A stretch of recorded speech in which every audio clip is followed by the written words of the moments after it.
Hey, this is Travis, just giving you a little bit of an update as far as some stuff I'm working on. I'm going to be putting together a few videos about the re-recording of a very old song. So I'm going to do some walkthrough videos that kind of go along with this as I do things. So there'll be some stuff about recording guitars, recording bass, maybe recording vocals. We'll see.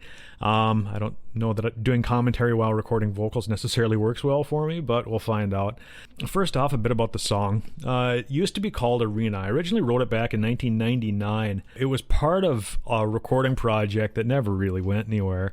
The only surviving full recording that I have from it is the song Great American Desert, which actually you can find on my YouTube channel. I'll link it in the description below. But everything else wound up being in a state of semi-mixed, semi-completed, semi-demo sort of thing. I found the actual tape where I first recorded the parts that became that. Now you have to bear in mind, back in the day of 4-track Porta-Studio recording stuff, for one thing, you were limited to 4 tracks. For another thing, tape was relatively cheap. Cassette tape, I would just go buy like whatever cheap TDK tapes there were, 90 minutes. So then, you know, with 4 tracks, you'd have 45 minutes of straight recording time, and I just start recording and just let what happened happen. And so I have a bunch of cassettes of that, which is just delightful to listen to, because it's just a bunch of me going, but then every once in a while there'd be a jam, and so then you'd go and re-record it, and re-record it, and re-record it, and re-record it. Never to actually have a finalized thing, because I'd always imagined that, you know, the final thing, you know, you would do probably with digital recording, but I didn't have that. So anyway, this was the first bit. This is the actual intro for the song. This was recorded on my handy little blue Tascam Porta 02. And I used a Line 6 pod that was brand new, and you can hear where Line 6 pod tone can lead you, what sort of dark depths the Line 6 pod can take you to if you don't know how to use the power well. And there was also a Dean Avalanche 7-string involved in it. I think that's the one guitar. It's definitely a 7-string, and it's in drop A. And you would think it would be heavier. It's not even heavy. It's just like sludgy, but not heavy, which is not what you want ever. And then the other guitar is, I believe, my old Kramer Night Swan, which I really, really, really wish I still had. But I don't. And that's the way the world is. So anyway, this is the beginning part. This is a Kramer Night Swan. I believe it was through the modern high gain setting on the pod, with undoubtedly chorus. And I think I was trying to get the Somewhere in Time Iron Maiden tone with this. So here we go.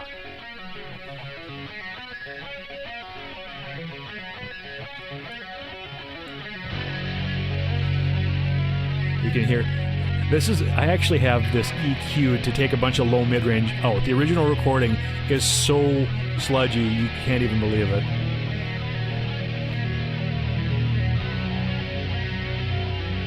So that's really the intro with that little section with the chords going underneath, and then this is the verse.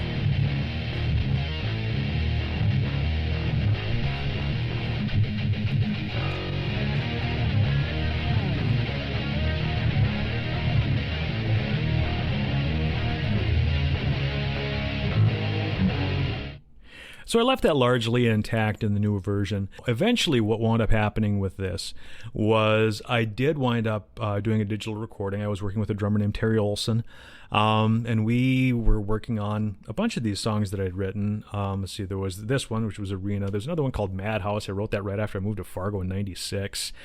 Juggernaut, I think, was a 97 song. Great American Desert, like I'd mentioned before. There was one called Sten Gun. I have a partial mix on that. One we never really had a good name for it, so we just called it the Hungarian, because it was, the main riff was in the Hungarian minor scale. There was one called The Crossing and one called Selling Out. And we recorded the whole thing once and then had a data loss, like catastrophic, hard drive failure, couldn't get anything back. And so we wound up re-recording it completely, starting back with drums all the way through again. And we're somewhere in the midst of that, and Terry got a job and moved, and I got married, so it's It's kind of like Summer '69. Terry split and Travis got married. Should have known we'd never get far. But anyway, so then I just backburnered all those songs. I haven't really used, you'll see that I've used little bits and pieces of stuff here and there, but really I just kind of moved on. Those of you who know me might know some of the songs from Seventh Seal. That was all written after this period, except for one little snippet that I'll touch on here in a moment. So that was the intro and the verse, and here's the pre-chorus. Coming up here just a second. There we are.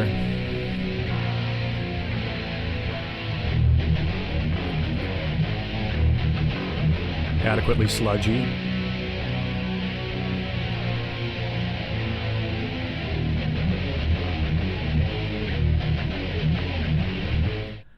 Now, Seventh Seal had a song called Seventh Seal because why not use the same name as many times as you can? Then you don't have to think of more names. It's great. So anyway, I used that riff. It's sped up a little bit. Or slowed down a little bit, I mean. Sounds a lot better.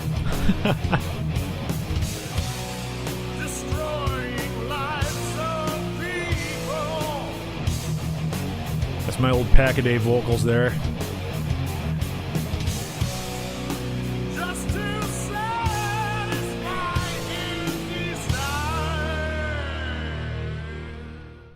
Back when my voice was smoky and burly. Now it's not. You'll hear that later. So anyway, that was where we used some of it. And then, the next part, obviously, after the pre-chorus would be the chorus, which is right here. And I will just kind of jump straight to that.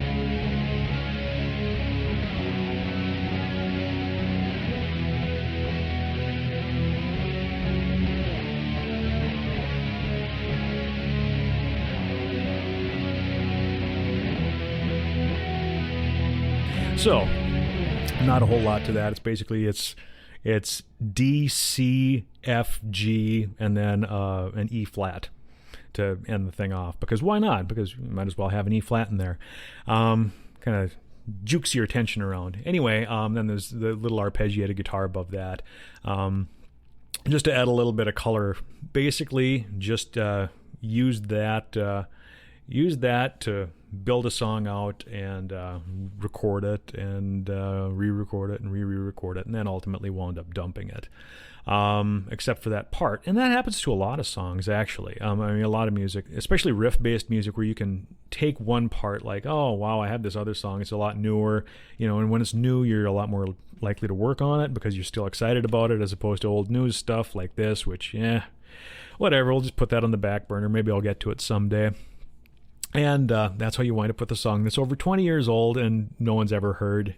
Ultimately, the only existing that I'm aware of recording of the final version of the recording that Terry Olson and I did, my brother has a cassette that has like the first third of the song on it.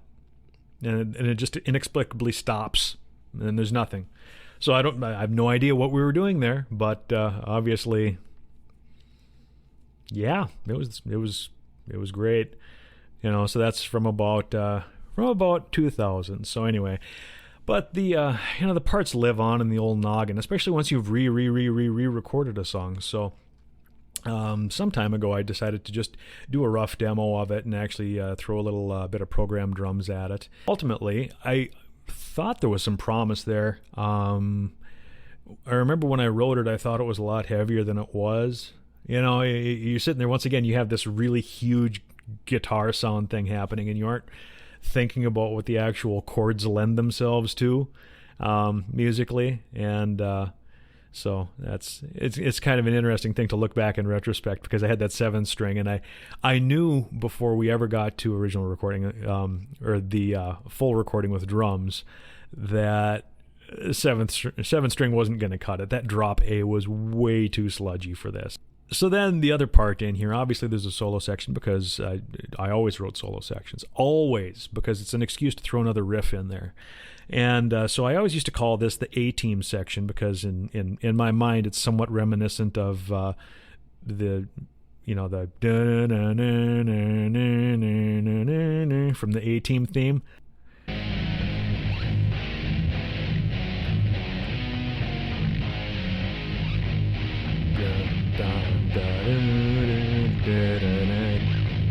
And you can hear that low A string just droning.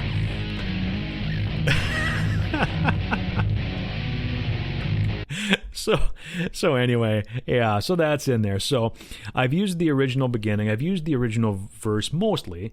The pre-chorus, since I used it in 7th Seal, I rewrote it a little bit. A little, not a lot.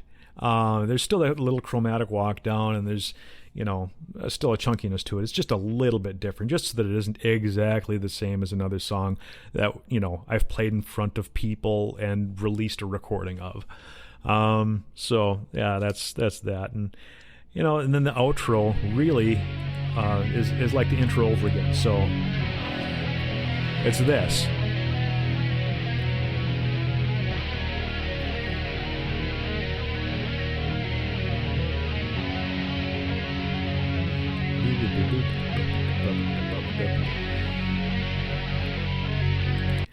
So, where I am with it now, I had done a rough demo, and then I was going through and refining it. Everything I write starts at 7 minutes long. It doesn't matter what it is. I could write Twinkle, Twinkle, Little Star, and it would be 7 minutes long. I don't know why, but it's always 7 minutes long, so I'm always trying to find places to cut stuff out.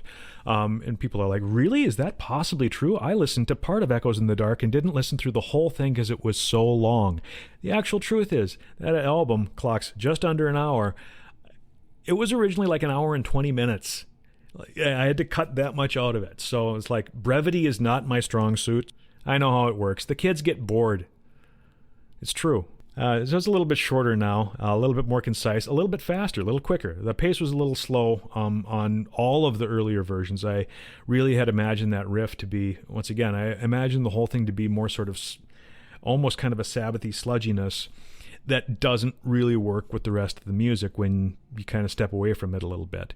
So the demo that I have, I have, these are programmed drums. Actually, same as what I did with the Echoes in the Dark album.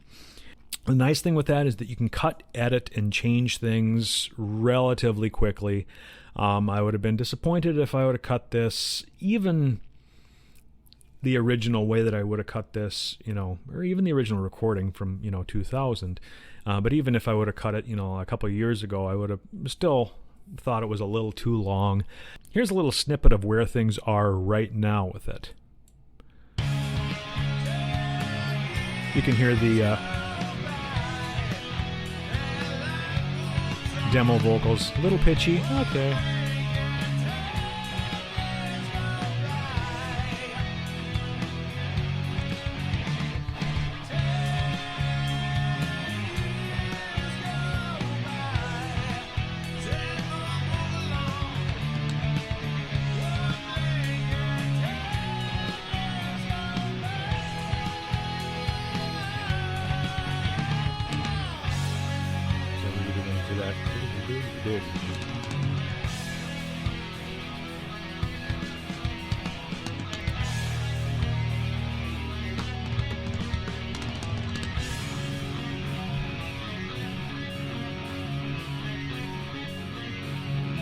So anyway, you can hear, that's obviously the ending of the song. You can hear basically where it all kind of goes, but what I'm ultimately going to do is the drums are pretty much where they'll be. Obviously it needs mixing, EQing, that sort of stuff. It's raw programmed drums, so as raw as programmed drums are. Yeah, I mean, maybe ultimately I'd record it with a drummer. I would want to have the arrangement done first and that sort of thing. But in the meantime, this is probably where it's going to wind up being. What I intend to do is re-record the bass guitar. Bass guitar sounds fine right now. Because I had changed some of the arrangements, especially in the middle section, I wanted to, rather than having edited bass guitar, have a new track of a new, fresher performance running the whole way straight through. I really haven't changed my mindset on that since the days of tape. I want to capture a performance as much one run through as I can, at least certainly on instruments. Vocals are a little bit of a different animal just because there's so much information you're trying to convey in a vocal. You're trying to get, you have, obviously there's pitch and diction and things like that, but you also want your delivery to be good. You want to be rhythmically tight. You want to have a good tone, and so there's all these different factors at play. And when you're me, you need the practice time, quite honestly. Recording songs that you've never gigged is very hard vocally, because you don't have anywhere near the rehearsal time that you have on something that you've played live. It's just the simple truth. So you have to make that up somewhere. Very often, if you aren't sitting there rehearsing the vocal lines, you're doing it when you're recording. And that's not ideal, and it's certainly not ideal if you're going into a studio. But since I'm just sitting around my house, obviously I could do this demo. I could sing along with it. No one has to hear me except my family and my dog. And their opinions of me are already fixed. So there we go.